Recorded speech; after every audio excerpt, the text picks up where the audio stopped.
नमस्कार। क्या आपके पास भी ज़मीन खाली है इस समय पर और आप ये डिसीजन नहीं ले पा रहे हैं कि आपको कौन सी फसल लगानी चाहिए ताकि वो ठंड के समय पर चले अच्छे से और साथ में उसके बाज़ार प्रभाव आने वाले समय पर अच्छे मिलें। तो आज इस वीडियो पर आप जानेंगे दो फसलों के बारे में जो कि यदि आप 30 दिसंबर तक लगाते हैं तो यकीन मानिए आपको उस फसल के दाम बहुत ही बढ़िया मिलेंगे। और मैं जो आपको टेक्निक बताऊंगा उस टेक्निक के आधार पर यदि आप लगाते हैं भैया आपकी फसल बढ़िया चलेगी, ये गारंटी मान के चले आप। तो चलिए वीडियो की शुरुआत करते हैं। मैं हूं राकेश साहू, आप देख रहे हैं एग्री जीवन बातें किसान की। जानकारी पसंद आए तो वीडियो को लाइक जरूर करें। आप इस वीडियो पर जानने वाले हैं दो फसलों के बारे में जो कि दोनों की दोनों बेल वर्गीय फसलें हैं।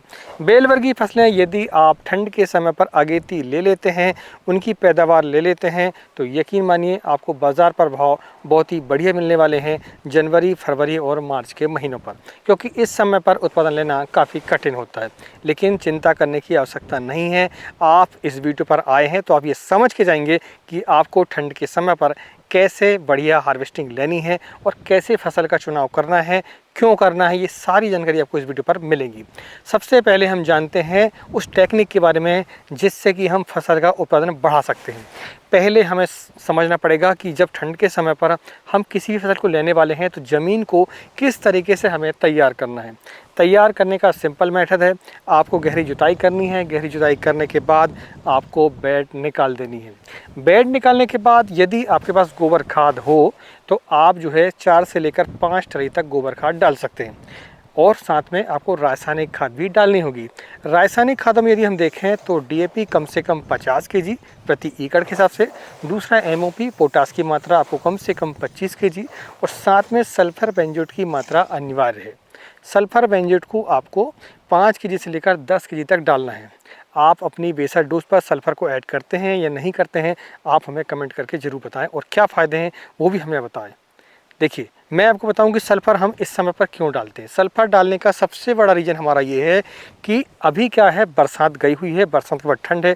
इस समय पर ज़मीन जो हमारी है, जो मिट्टी है, वो पूरे तरीके से सूख नहीं पाती है और सूखेगी नहीं तो उस पर फंगस कहें या कीट कहें, ये काफ़ी मात्रा पर उपलब्ध रहते हैं क्योंकि नमी वातावरण पर वैसे भी रहती है। इसी कारण से हमें सल्फ़र का इस्तेमाल कर लेना चाहिए। सल्फ़र एक प्रकार का कॉन्टैक्ट फंगीसाइड भी है, साथ में एक प्रमुख न्यूट्रेंट भी है। जो हमारे सेकेंडरी न्यूट्रेंट होते हैं उनमें सल्फ़र जो है प्रमुख है। ये फसल को आवश्यक रूप से चाहिए ही चाहिए।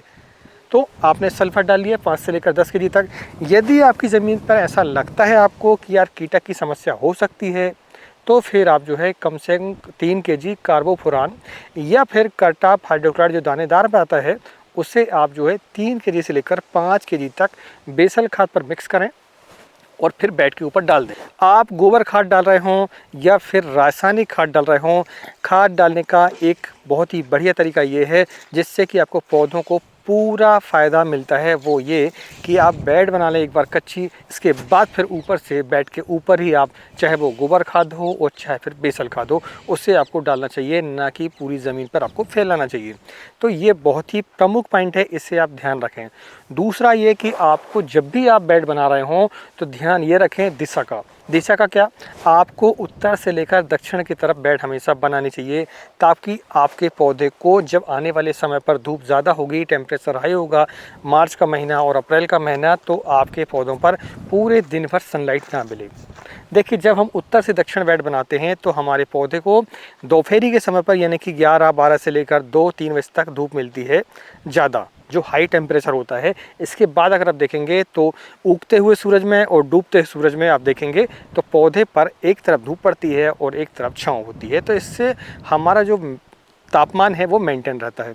अगर आप पूरब से पश्चिम बेड बनाते हैं तो फिर पूरा दिन यानी कि सुबह से लेकर शाम तक, सूरज तक आपके पौधे को प्योर सनलाइट मिलती है। इससे बर्निंग की समस्या आपके पौधे पर आती ही आती है, ये समझ के चलें आप। खासकर जिन जगहों पर टेम्परेचर 30 डिग्री से लेकर 45 डिग्री तक ज़्यादा हो, जैसे हमारे दक्षिण के राज्य हुए, मध्य प्रदेश हुआ, छत्तीसगढ़ हुआ, इस तरफ हम देखें शिमला वगैरह में तो भले ही आप वहाँ पर थोड़ा सा चेंजेस कर सकते हैं, लेकिन फिर भी अगर आप देखें तो आपको हमेशा उत्तर से लेकर दक्षिण की तरफ बेड बनानी चाहिए। हवाओं की जो रफ्तार है वो भी अधिकतर उत्तर से लेकर दक्षिण की तरफ होती हैं, तो हमारी जो स्टेकिंग होती है वो भी नहीं गिरती है। ये सबसे बड़ा प्रमुख पॉइंट है आपको जब बेड आप बनाने वाले हों। अब आपने बेड बना लिया। बेड बनाने के बाद ड्रिप लाइन आपको बिछानी है। ड्रिप लाइन बिछाने के बाद फिर आपको मल्चिंग करनी है। मल्चिंग हमेशा 20 माइक्रोन से लेकर 30 माइक्रोन तक आपको इस्तेमाल करनी चाहिए। आप एक फसल ले रहे हैं तो भी, हाँ, अगर आप मान लीजिए सिर्फ 2 महीने 3 महीने जैसे खरबूजा तरबूजा ले रहे हैं तो थोड़ी लोअर क्वालिटी की मल्चिंग आप इस्तेमाल कर सकते हैं। लेकिन जब आप बात करते हैं 6 महीनों की फसल की, जब आप बात करते हैं साल भर फसल लेने की, तो फिर आपको कम से कम 20 माइक्रोन से लेकर 30 माइक्रोन तक आपको मल्चिंग करनी चाहिए, वो भी बहुत ही बढ़िया क्वालिटी की। नहीं तो उसके टुकड़े हमारी ज़मीन पर रह जाते हैं और फिर हमें पैसा ज़्यादा लगता है लेबर से बिनवाने में और हमारी ज़मीन भी ख़राब होती है। जब आप मल्चिंग करते हैं तो सबसे बड़ा फ़ायदा ये होता है कि आपका टेम्परेचर जो है मेंटेन रहता है। पौधा जो है ज़्यादा ठंड में नहीं जाता है, वह स्टेज पर नहीं जाता है। सनलाइट जो है रिफ्लेक्ट होती है।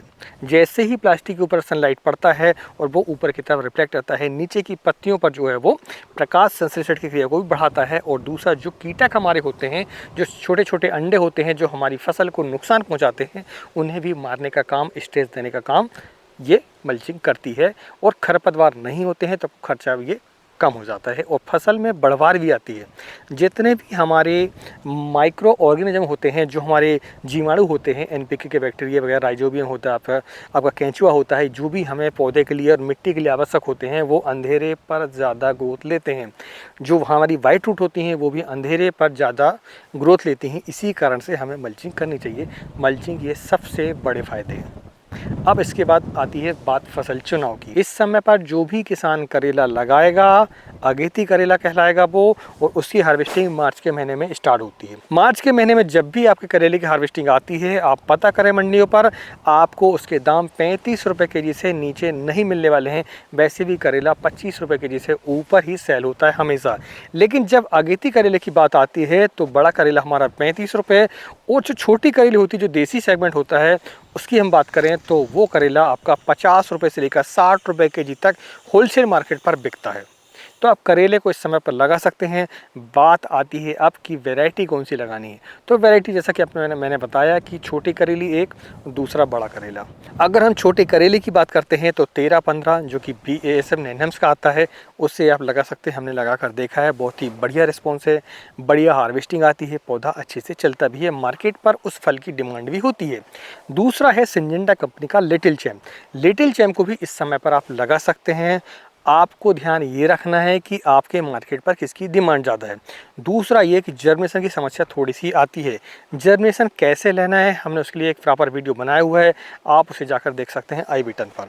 हमने वहाँ पर बताया है कि करेले को या दूसरे जो बेलवर्गीय फसल है उनका जर्मिनेशन कैसे हम ले सकते हैं। चलिए दूसरे हम वैरायटी की बात करते हैं तो वो भैया रोशन। रोशन जो है वो भी नैनम्स का आता है, उससे भी आप इस समय पर लगा सकते हैं। इसके अलावा VNR का 28 नंबर आता है, एक करण के नाम से आता है। ये जो वैरायटियां हैं ये छोटी करेले के लिए बहुत ही बेस्ट वैरायटी हैं। आपको यदि सीड नहीं मिल पा रहा है अपने लोकल मार्केट पर तो आप हमसे संपर्क कर सकते हैं। हमारे यहाँ जो उपलब्ध रहेगा हम आपको कुरियर के माध्यम से आप तक पहुँचा सकते हैं। चलिए लंबे करेले की बात करें तो लंबे करेले में अगर देखें तो अमन श्री नैनम्स का ही आता है, ये BASF कंपनी का। इससे भी आप लगा सकते हैं, हमने लगा कर देखा है, टॉप के रिजल्ट हैं, बहुत ही बढ़िया इसका उत्पादन आता है, मार्केट पर डिमांड भी अच्छी आती है और उत्पादन तो आता ही आता है। इसके अलावा दूसरी आइटम देखें तो वो है अनुष्का, जो कि क्राउस कंपनी की आती है। इसे भी आप इस समय पर लगा सकते हैं। यह ज़्यादा छोटा भी नहीं होता है और ज़्यादा बड़ा भी नहीं होता है, यानी कि बीच का जो सेगमेंट है वो कहलाता है। तो जो लोग छोटी करेली को पसंद करते हैं वो इसे भी पसंद कर लेते हैं, और जो लंबे करेले को पसंद करते हैं वो भी इसे पसंद कर लेते हैं। इसके बाद तीसरी वैरायटी भैया आपकी अभिषेक, जो कि सेमनिस कंपनी का आती है। इसे भी आप लगा सकते हैं। यह अमन श्री सेगमेंट का है, यानी कि लंबा करेला है, इसे भी आप इस समय पर लगा सकते हैं। इसके अलावा ईस्ट वेस्ट कंपनी के प्रगति के नाम से एक करेला आता है, उसे भी आप इस समय पर लगा सकते हैं। पाउडरी मिल्डी इस फसल पर नहीं आती, इस वैरायटी पर नहीं आती है।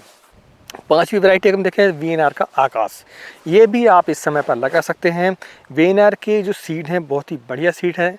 इनकी काफ़ी वैरायटियां हैं, काफ़ी रेंज हैं, चाहे वो खीरा हो, चाहे फिर आपका करेला हो, चाहे फिर वो टमाटर हो, मिर्च हो, काफ़ी प्रकार के सीड यह कंपनी सेल करती है और बढ़िया इसके रिजल्ट आते हैं। अब काफ़ी किसान भाई हमारे करेले की फसल पर वायरस से परेशान हो जाते हैं, खासकर नए किसान। अब वायरस को कैसे कंट्रोल करेंगे आप फंगस को कैसे कंट्रोल करेंगे, आप कीटों को कैसे कंट्रोल करेंगे, खाद आपको कौन सी कब चलानी है, ये हमारी ई बुक पर लिखी हुई है हमने। ईबुक की कीमत बहुत ही कम है। आप चाहें तो टमाटर, मिर्च, शिमला मिर्च, बैगन, खीरा, फूल गोभी, आपका तरबूज, खरबूज, इनके लिए भी हमने ई बुक लिखी हुई है जिस पर हमने संपूर्ण निदान दिया है, जो कि यदि आप नए किसान हैं भैया तो आप उसे यदि लेते हैं तो आपको काफ़ी उसका फ़ायदा मिलता है अपनी सब्जी वर्गीय खेती करने में। अगर आप उसे लेना चाहते हैं तो लिंक डिस्क्रिप्शन पर भी है, स्क्रीन पर जो नंबर चल रहा है वहाँ से आप हमसे संपर्क कर सकते हैं। हमारी वेबसाइट है www.agrojeevan.com, आप वहाँ से भी हमसे संपर्क कर सकते हैं। दूसरी फसल है भैया आपकी बीन्स। बीन्स आप कोई भी लगा लें, देसी लगा लें या फिर फ्रेंच बीन्स लगा लें। छोटी वाली होती है, लॉन्ग बीन्स आती है, वो आपके सांप के जैसे लंबी होती है, 1.5 फीट 2 फीट वाली, उसे भी आप लगा सकते हैं। जो शॉर्ट बीन्स होती हैं उसे भी लगा सकते हैं। यानी कि बीन्स की सारी जितनी वैरायटियां हैं इस समय पर लगाएंगे तो आपको आने वाले समय पर उसके बाज़ार पर भाव बहुत ही बढ़िया मिलने वाले हैं और साथ में उसकी डिमांड भी अच्छी खासी होती है। कारण ये है कि आने वाले समय पर शादी विवाह होंगे, शादी विवाह पर बीन्स की काफ़ी डिमांड होती है भैया।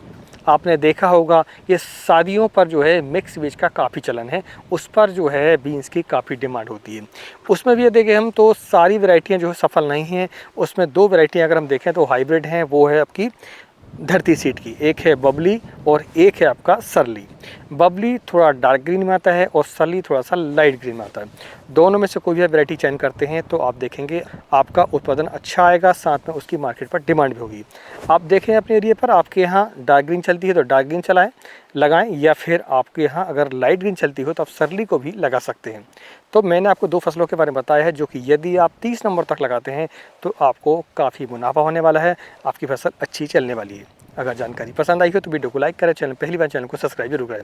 मिलते हैं अगले वीडियो में एक नई जानकारी के साथ। अपना नमस्कार, जय हिंद, जय किसान, जय जवान।